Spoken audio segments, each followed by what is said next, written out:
Chers amis, bonjour. Alors, j'ai reçu à l'instant par mail, je vais commenter ça en direct, on est le 31 janvier 2025.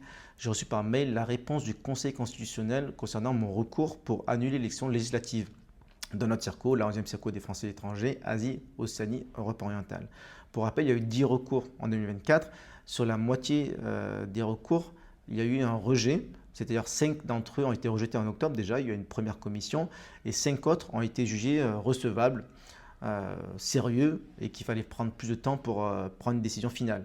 Sur ces 5 recours, il y en a 2 pour notre circo, l'Asie, Océanie, Europe orientale, et ces 2 recours sont celui de François Asselineau et le mien. Donc ils ont été rejetés. Je ne suis pas étonné, le système protège les siens, il protège l'ancienne ministre, etc. C'est normal. Après, bon, rapidement, pour les motifs, François Asselineau, lui, disait qu'il n'a pas eu le temps de faire campagne, c'est trop court, etc.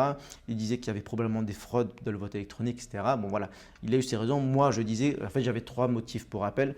Le premier, c'était l'enregistrement de ma candidature. Il y a eu un problème dans le nom de ma suppléante, donc ça m'a valu des moqueries, des questions pendant quelques jours.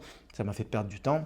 Deuxième motif, c'était l'ambassade de France en Thaïlande qui avait dit qu'elle n'avait pas reçu plein de candidats, plein de bulletins de candidats dans le mien. Donc la même chose, plein de questions. Mais Marc, il m'a pas foutu d'envoyer tes bulletins, c'est nul, etc. C'est pas sérieux comme candidat. Donc en fait, il y a eu pas mal de problèmes comme ça, qui sont certes des petits problèmes, mais ça fait perdre beaucoup de temps, surtout dans une élection qui dure 2 semaines. Troisième motif, c'était le vote par Internet. Vous êtes nombreux à m'avoir dit que vous n'avez pas reçu le mail, le SMS et vous n'avez pas pu voter pour moi. Voilà. Mais après, c'est vrai que c'était le même avec tous les candidats et que voilà, globalement, en fait, si je n'avais pas eu ces problèmes, j'aurais peut-être gagné un demi-point. Mais je n'aurais pas gagné 20 points de plus pour passer au deuxième tour, etc. Ok, très bien.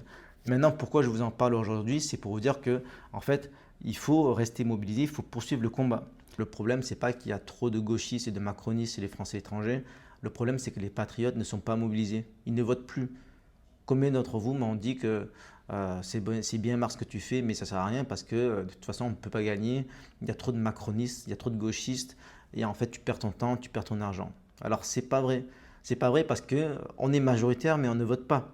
Donc, en fait, si on se mobilise, si on se rend compte, si on a une bonne raison de mener le combat, on peut renverser la table, on peut créer une surprise.